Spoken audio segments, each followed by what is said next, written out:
Les damos la bienvenida a su tiempo devocional Palabra y Café, el aroma de la palabra del Señor en nuestros corazones, fortaleciendo nuestra fe. Con el pastor Richard Rodríguez. Por R12 Radio, más que radio, una voz que edifica tu vida. Bienvenidos. Para hoy, mis amados, para hoy en Palabra y Café dice de la siguiente manera: Señor, me aferro a mi fe en ti. Estamos en nuestra temporada Palabra para mis hijos, yendo a las cartas personales, a unas de las cartas personales que Pablo escribió. 2 cartas para Timoteo, una para Tito, y la de Filemón, que ya la vimos en Palabra desde la prisión, porque, bueno, escrita desde la prisión fue esa, la última que analizamos y en la que fuimos enriquecidos. Hoy comenzamos ya, bueno, ya hemos iniciado la nueva temporada yendo a la primera carta de Pablo a Timoteo, considerados por él, calificados por él, tanto Timoteo como Tito, como sus hijos amados, espiritualmente hablando, no biológicamente hablando, por supuesto.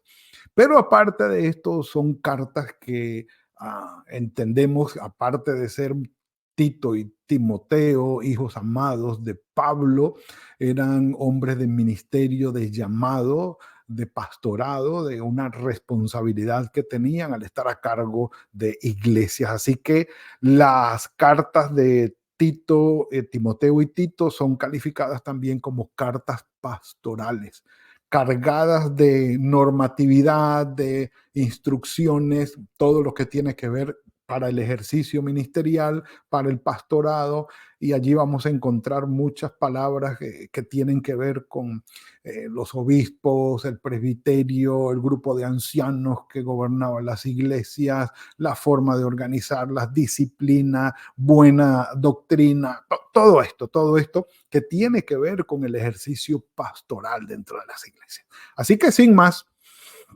el dato técnico para hoy tiene que ver con el propósito de Timoteo, la primera carta a Timoteo. Con esto terminamos. La parte del propósito, todo esto es prácticamente lo que se le llama crítica alta, este tipo de crítica literaria que busca descubrir el autor, los destinatarios, el propósito, la ocasión, y a mañana empezaremos a ver lugar y fecha de en qué fue escrita la carta. Mención aparte ha de hacerse, dice esta introducción, este comentario de la Reina Valera del 95, edición de estudio. Mención aparte ha de hacerse del texto de 3:16 de 1 Timoteo. Es importantísimo. Dios fue manifestado en carne, justificado en el Espíritu, visto de los ángeles, predicado a los gentiles, creído en el mundo, recibido arriba en gloria. Este texto, dice, es un breve poema formado por 3 pares de versos que parecen ir marcando el camino de la exaltación de Cristo, mucho más corto que el de Filipenses capítulo 2. Dice, desde su manifestación humana hasta su ascensión y glorificación en los cielos. Esta es una expresión de fe, una proclamación de fe extraordinaria que dice el autor, que lo llama el gran misterio de la piedad.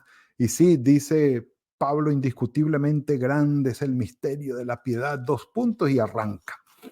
Y arranca allí, que ya llegaremos a su momento para tener el palabra y café de ese texto. Dice, el autor llama gran misterio de la piedad a esta hermosa afirmación de fe que viene a ser como el centro de gravedad de la teología de la primera carta de Pablo a Timoteo. El núcleo, el ombligo, el centro, la esencia, lo de adentro, esa es la parte, la columna. Esto es esta manifestación de fe. Pero bueno, ya llegaremos a ella. Como dice el villancico, ya vendrá, ya vendrá, ya vendrá. Todavía no, pero aquí vamos. Un café por eso, sí, señor. La carta de Pablo a Timoteo tiene unas características interesantes, como les dije, pastorales, pero también tiene unos temas como para rascarse la cabeza. Unos temas que menciona Pablo que son problemáticos. Les garantizo que los vamos a mencionar, a tratar de explicarlos, porque este es un devocional, pero no vamos a profundizar en ellos. ¿Ok? No vamos a profundizar en ellos, solamente vamos a dar la parte que nos alimenta, que nos corresponde y tal. Ya para un estudio más profundo, más tal, ya el Señor nos dará otros medios, pero no va a ser este, no va a ser este. Bueno, dice Pablo en el versículo 18, que es el que tenemos para hoy, dice, este mandamiento, hijo Timoteo, te encargo. Y un momentico, mandamiento, ¿cuál? Perdón, ¿cuál fue la instrucción? Desde el versículo 3 del capítulo 1, Pablo le ruega a Timoteo que se quede en Éfeso mientras él va a Macedonia para que tomara algunas decisiones sobre algunos personajes que estaban enseñando unas doctrinas diferentes, muy probablemente judíos, judaizantes, que no eran convertidos al Señor porque Pablo era judío, había sido judaizante y de los más recios y dañinos de todo, pero Pablo fue convertido al Evangelio por nuestro Señor Jesucristo y su vida cambió. Pero estos personajes no eran convertidos, sino que estaban enseñando unas doctrinas maliciosas, y no solamente maliciosas, sino que era que estaban basadas en fábulas, en genealogías interminables, en unas escrituras extracanónicas que, bueno, no las mencionaremos ahora, pero provocaban discusiones, divisiones, pleitos y unas peleas, nada edificante, nada edificante. Entonces le dice Pablo, quédate aquí y corrige eso, por favor, ponle orden al asunto. El propósito es que dice que tengamos un corazón limpio, de buena conciencia y de una fe genuina, no fingida, para que de allí nazca el amor. Y allí ese es el mandamiento que Pablo le da a Timoteo.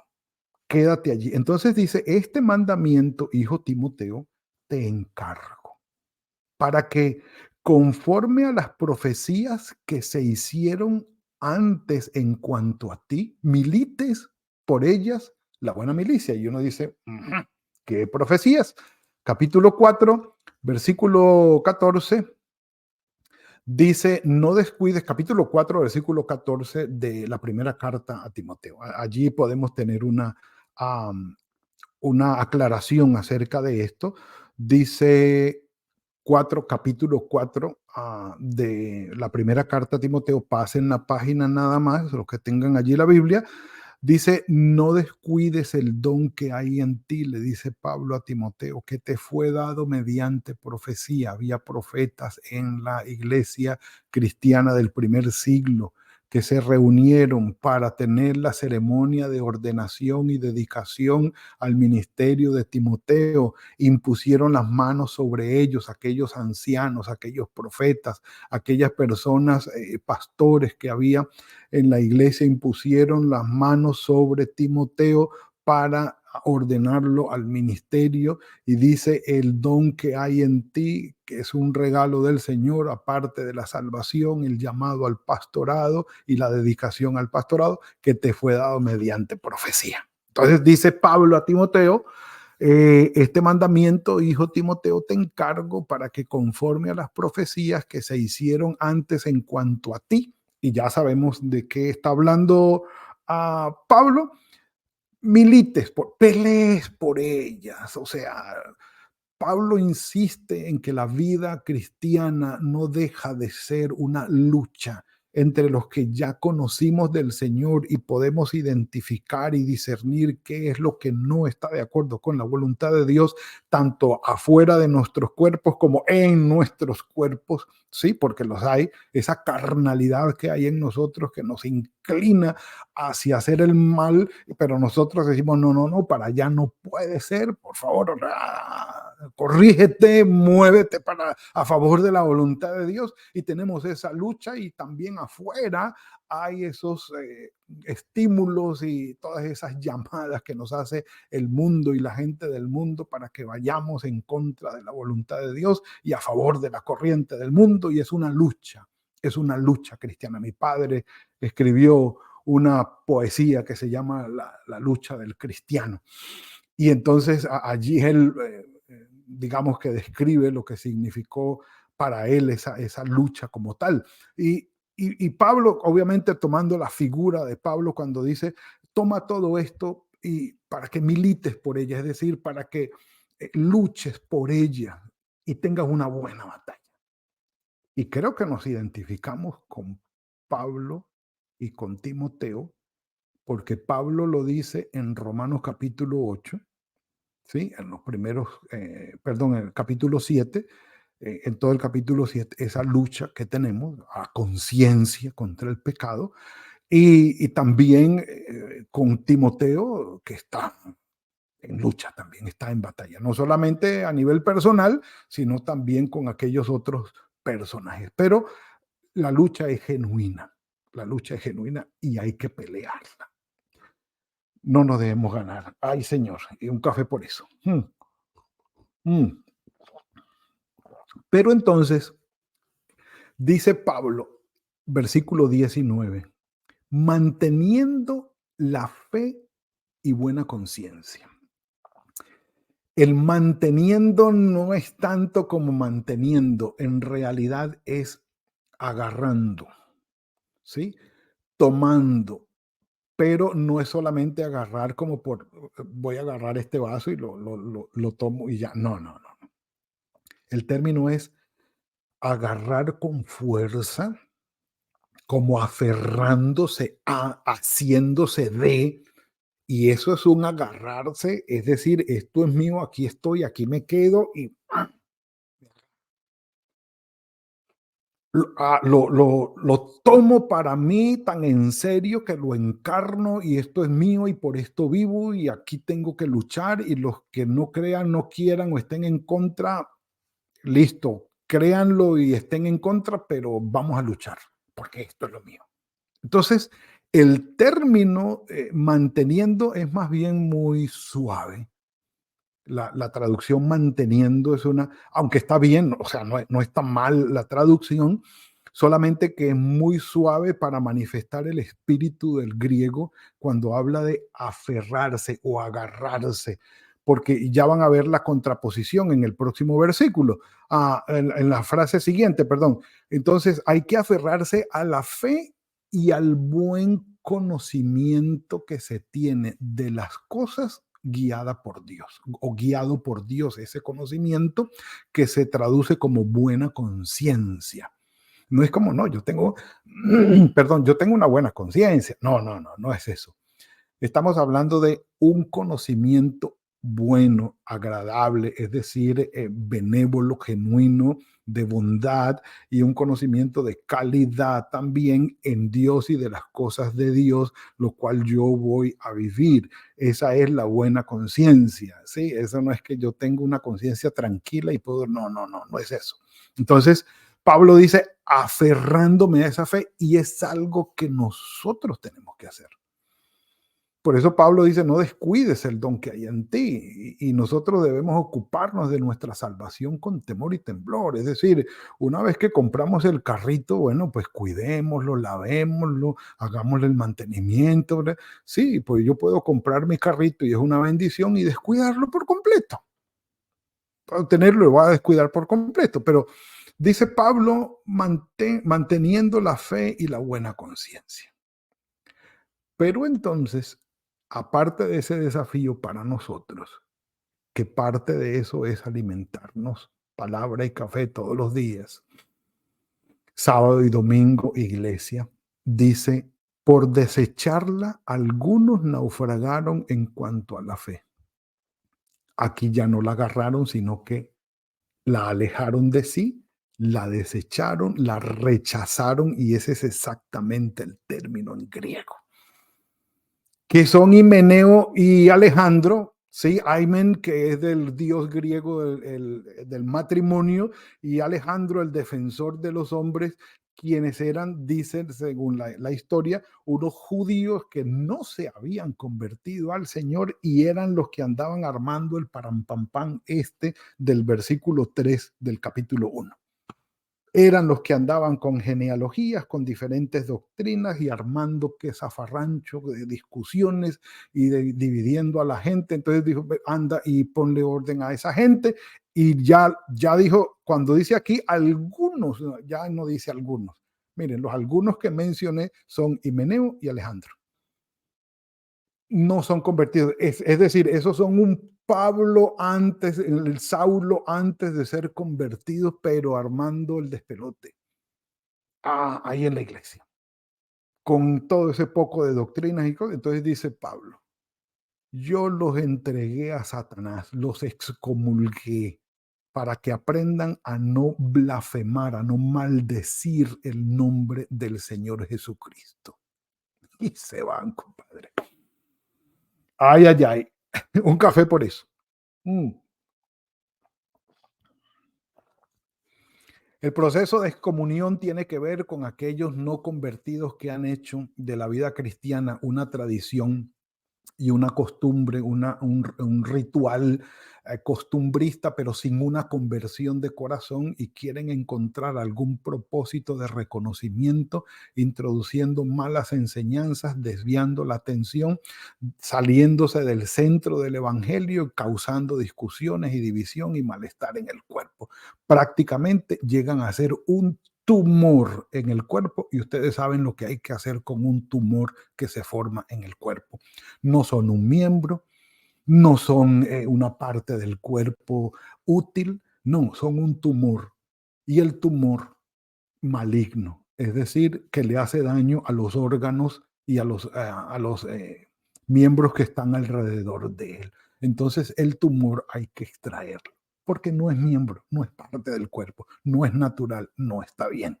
Y en eso se basa la excomunión, basados en textos como estos. ¿Sí? Yo nunca he hecho parte de un proceso de excomunión de esa manera. Nunca he dirigido una oración, Señor, fulanito de tal, se lo entregamos a Satanás. Uno quisiera así. Y ganas no han faltado. Ganas no han faltado de hacer ese tipo de oración, pero no lo hemos hecho. Por lo menos yo no lo he hecho, pero ese tipo de excomunión tuvo que ver con gente no convertida, que eran un tumor en el cuerpo del Señor, que es la iglesia, y tenían que ser excomulgados, ¿correcto? Entonces Pablo lo hizo. Estos, en vez de aferrarse a la fe, la desecharon, la quitaron de sí. Y Pablo le dice a Timoteo, tú, por favor, aférrate a la fe y al buen conocimiento de nuestro Padre. Yo creo que allí tenemos la enseñanza de hoy, que cada día nosotros podamos dar testimonio y tener evidencia de que estamos aferrándonos cada día más a la fe en nuestro Señor Jesucristo, y que el Señor, con su Espíritu Santo, nos dirija. Padre, gracias por esta bendición de hoy. Tú has sido bueno, Señor. Gracias por guiarnos con tu Espíritu Santo a saber que somos hijos tuyos, miembros de tu cuerpo, que somos benefactores, Señor, con todos los que nos rodean por los dones espirituales que tú nos has dado. Ayúdanos a aferrarnos cada día más a tu fe y a permanecer firmes en ti. Colocamos en tus manos el día que ya comienza. Tu bendición sea sobre todos nosotros. Fructífero que sea este día con tu bendición y cuidado. Gracias, Señor, por lo que harás en nosotros. En el nombre de tu Hijo Jesucristo. Amén y amén. Mis amados, ha sido el tiempo de hoy. Le damos la gloria al Señor por lo que hemos recibido. Tiempo siempre falta, pero bueno, hay que ir a trabajar. Que el Señor los bendiga y los guarde, que sea fructífero este día en las manos del Señor, y nos veremos mañana, si el Señor lo permite, en otro tiempo de palabra y café. Que el Señor los bendiga. Gracias por compartir con nosotros este espacio de palabra y café. Hasta una próxima oportunidad por R12 Radio. Más que radio, una voz que edifica tu vida. Que Dios les bendiga.